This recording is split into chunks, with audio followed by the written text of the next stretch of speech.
Tujuan akhir dibuatkannya video ini adalah agar seorang leader bisa mengetahui masalah yang saat ini sedang dihadapi di level organisasi. Dia bisa mengidentifikasi saat ini masalahnya berada di level mana, level 1, level 2, atau bahkan di level yang 3. Dan pada akhirnya, leader tersebut bisa mencari solusi dari masalah yang sedang dihadapi. Kemudian, dia bisa melakukan identifikasi mana solusi yang paling bisa dikerjakan pada saat ini. Di pembahasan kali ini, kita akan membahas mengenai smart solution.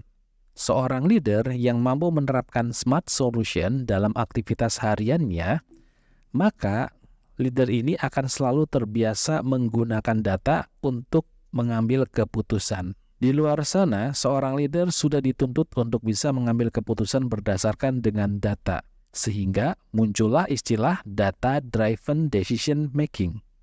Apa itu data-driven decision making? Data-driven decision making adalah pendekatan dalam pengambilan keputusan yang didasarkan pada penggunaan data dan informasi yang akurat dan terpercaya. Konsep ini menggabungkan pengumpulan, analisis, dan interpretasi data untuk menginformasikan keputusan yang lebih baik dan lebih rasional. Pada dasarnya, aktivitas ini menekankan pentingnya mengandalkan bukti empiris dalam proses pengambilan keputusan daripada hanya mengandalkan intuisi atau pendapat subjektif. Pengambilan keputusan berdasarkan data memungkinkan para leader menghindari pengambilan keputusan yang didasarkan pada intuisi semata. Keputusan yang didasarkan pada intuisi seringkali rentan terhadap bias personal dan persepsi yang tidak akurat. Di situasi ini, data dapat berfungsi sebagai alat yang objektif dan dapat dipercaya untuk memandu para leader dalam mengambil keputusan yang lebih rasional. Selain itu, data juga bisa digunakan sebagai alat untuk mengidentifikasi masalah dan akhirnya kita bisa mencari solusi mana yang terbaik. Dengan menganalisa data secara menyeluruh, para leader dapat menemukan peluang dan tantangan yang mungkin tidak terlihat secara langsung. Selanjutnya, pengambilan keputusan berdasarkan data juga memungkinkan para leader untuk memantau kinerja organisasi secara efektif. Dengan menggunakan data yang relevan, para leader dapat mengukur dan mengevaluasi hasil dari keputusan dan langkah-langkah yang akan diambil. Jika Anda berpikir sulit untuk mendapatkan data, maka di zaman sekarang hal tersebut bukan menjadi hal yang sulit lagi. Karena di era sekarang kita sudah masuk di era big data. Di era ini semua data sudah bisa kita dapatkan dan sadar ataupun tidak, setiap harinya kita selalu menghasilkan data. Baik itu dari bentuk gambar, video, foto, teks, tulisan, dan lain sebagainya, itu data-data yang sering kita gunakan dan kita kirim kepada orang lain. Sehingga para leader seharusnya bisa memanfaatkan perangkat digital untuk bisa mendapatkan data yang benar-benar digunakan. Jadi, kalau datanya sudah didapatkan, lantas data tersebut fungsinya untuk apa? Data yang sudah didapatkan lantas akan digunakan untuk mengidentifikasi masalah hingga kita bisa menemukan akar dari masalah yang terjadi. Kalau akar dari masalah itu sudah didapatkan, langkah berikutnya adalah kita bisa mencari solusi sesuai dengan kondisi yang terjadi tersebut. Jika diidentifikasi lebih lanjut, maka masalah itu bisa diklasifikasikan menjadi 3 level. Level pertama disebut dengan level task improvement. Level kedua disebut dengan proses improvement. Dan level ketiga disebut dengan strategic improvement.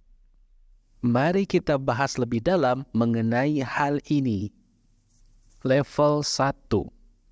Level 1 ini disebut dengan task improvement. Di task improvement ini, biasanya masalah yang terjadi adalah di lingkup level operasional. Jadi, jika Anda adalah seorang mekanik, salesman, atau bagian lain yang sering sekali berhubungan dengan customer, maka masalah ini akan terjadi di sana. Penyelesaian masalah ini biasanya berkaitan dengan pekerjaan atau individu yang bermasalah.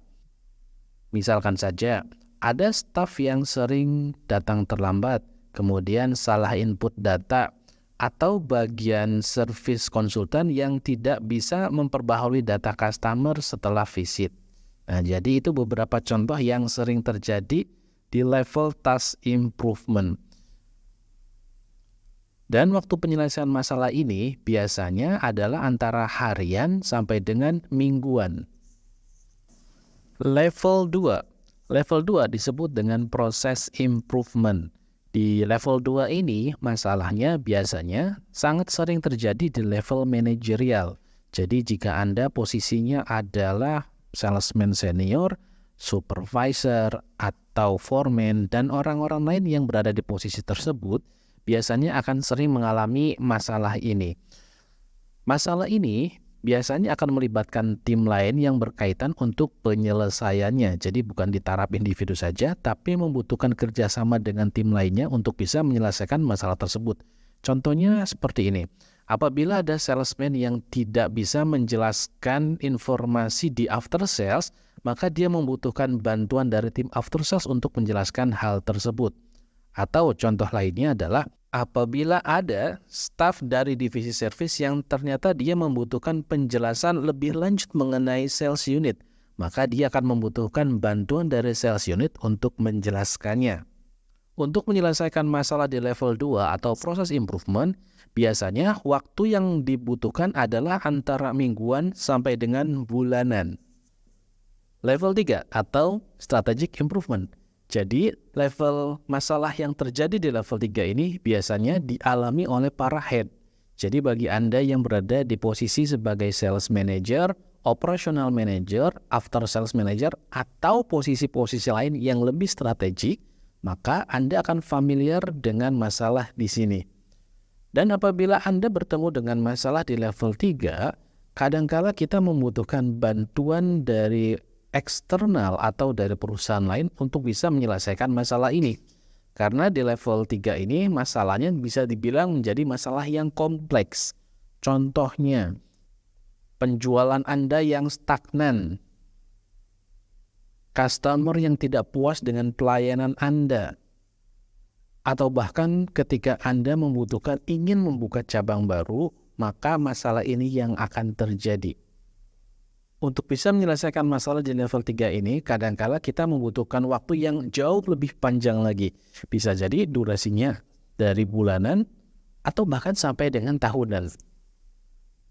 Saat ini kami meminta kepada Anda, coba Anda tuliskan masalah-masalah yang sering sekali terjadi di organisasi Anda. Anda tidak usah terlalu bingung memikirkan terlebih dahulu ini masuk ke level 1, level 2, atau level 3. Tuliskan saja terlebih dahulu masalah-masalah yang dihadapi, baru kemudian setelah itu kita tentukan secara bersama mana yang masuk di level 1, level 2, atau bahkan di level 3.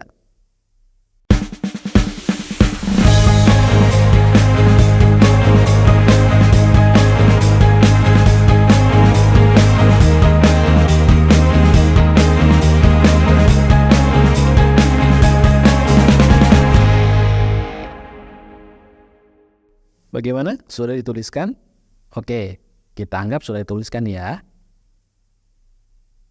Langkah berikutnya setelah Anda sudah menuliskan masalah-masalah yang sering terjadi adalah kita akan coba mencari solusi dari masalah tersebut. Sebelum kita membahas mengenai tekniknya, kita akan coba bahas terlebih dahulu mengenai pola pikir yang harus dimiliki oleh seorang leader ketika mencari solusi. Jadi, pola pikirnya adalah pertama, Anda harus menentukan hasil akhir dari solusi yang ingin dicapai. Yang kedua adalah, coba Anda berpikir secara think out of the box. Think out of the box jika diterjemahkan ke bahasa Indonesia berarti berpikir di luar daripada kotaknya. Maksudnya adalah, Anda sebagai leader berpikir dari sudut pandang yang lain sehingga berbeda dengan kebanyakan orang. Nah, biasanya dari cara berpikir seperti ini, maka Anda akan bisa mendapatkan ide yang baru. Kata kuncinya adalah Anda harus berpikir secara kreatif. Nah, tentunya ketika Anda berpikir kreatif ini tidak langsung datang begitu saja, tapi perlu di-trigger dengan berbagai macam hal. Misalkan dengan Anda banyak membaca buku, membuat sesuatu hal yang baru setiap harinya, berpikir kritis, berkumpul dengan orang yang kreatif, atau bahkan ketika Anda mempelajari dari industri lain. Dengan Anda banyak melakukan hal-hal yang seperti disebutkan di atas, maka besar kemungkinan Anda akan bisa menjadi orang yang bisa berpikir lebih kreatif lagi. Jadi clear ya, itu pola pikir yang harus dimiliki oleh seorang leader jika ingin mencari solusi. Sekarang kita akan bahas mengenai teknik mencari solusi yang efektif. Lantas, bagaimana caranya? Langkah pertama adalah Anda menentukan mana masalah yang akan dicari solusinya secara efektif. Langkah kedua adalah Anda mencari hasil akhir dari masalah tersebut. Langkah ketiga, Anda perlu mencari opsi sebanyak-banyaknya. Ingat, di tahapan ini Anda jangan menilai terlebih dahulu solusi yang bisa dikerjakan atau tidak. Tapi di langkah ini, Anda hanya menuliskan saja solusi-solusi yang bisa jadi itu akan bisa menjadi solusi alternatif. Kadangkala Anda juga perlu membutuhkan bantuan dari pihak lain, misalkan saja dari tim Anda, untuk mencari solusi mana yang paling kreatif dan bisa dikerjakan. Ingat sekali lagi, di tahapan ini tidak ada benar salah, yang ada semua memungkinkan. Jadi di tahapan ini belum saatnya Anda menilai mana solusi yang bisa dikerjakan atau tidak. Kalau ditanya berapa banyak solusi yang harus dituliskan, maka sebisa mungkin jangan 4, kalau bisa sebanyak-banyaknya. Bahkan bisa jadi lebih dari 10 solusi. Apapun itu solusinya, tuliskan saja. Langkah berikutnya adalah Anda mengidentifikasi mana solusi yang bisa dikerjakan dengan mudah dan memberikan dampak yang baik. Juga melihat mana solusi yang sebenarnya tidak bisa dikerjakan, bahkan juga tidak bisa memberikan dampak apa-apa.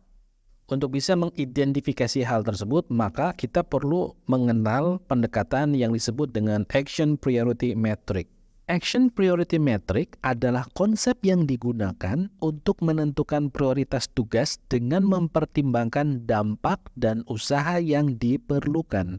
Strategi ini sangat berguna dalam mengidentifikasi tugas mana yang harus diberi prioritas, memastikan bahwa upaya yang diinvestasikan memberikan hasil yang maksimal. Cara penerapan dari teknik ini adalah dengan Anda membuat 2 buah garis.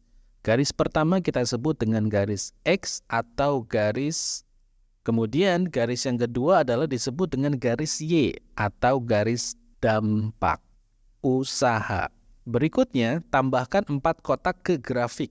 2 ditumpuk atas kotak, dan 2 lagi adalah di bawahnya. Kemudian Anda tinggal masukkan skala mana yang termasuk besar dan mana yang termasuk kecil. Oke, selanjutnya kita akan lihat solusi yang sudah Anda tuliskan sebelumnya.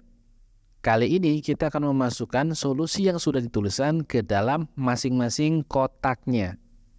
Q1 atau kuadran 1, kotak pertama, disebut dengan solusi yang sulit dilakukan dan memiliki dampak yang rendah. Q3 atau kuadran 3 disebut sebagai kotak yang memiliki mudah dilakukan namun tetap dampaknya rendah. Q2 atau kuadran 2 atau kotak kedua merupakan solusi yang sulit dilakukan namun memiliki dampak yang tinggi. Terakhir adalah Q4 atau kuadran 4, kotak keempat, disebut sebagai kotak yang mudah dilakukan dan memiliki dampak yang tinggi. Dengan memetakan tugas-tugas ini di dalam Action Priority Metric, maka Anda dapat dengan mudah mengalokasikan sumber daya dan usaha berdasarkan analisis prioritas yang jelas dan terstruktur. Lantas, di kotak mana yang perlu dilakukan terlebih dahulu? Yang perlu dilakukan adalah di kotak keempat atau kuadran keempat. Lihat di Q4.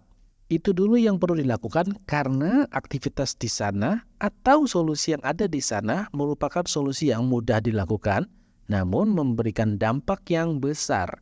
Jika aktivitas tersebut sudah dilakukan, maka Anda bisa berfokus ke Q yang berikutnya, yaitu adalah Q2, di mana memberikan dampak yang besar dan sebanding dengan usahanya pula.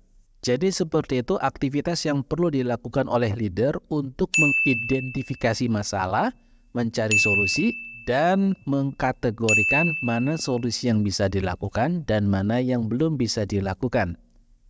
Tentunya setelah ini, Anda harus membuat action plan yang jelas agar solusi yang sudah dibuat tadi bisa benar-benar terlaksana.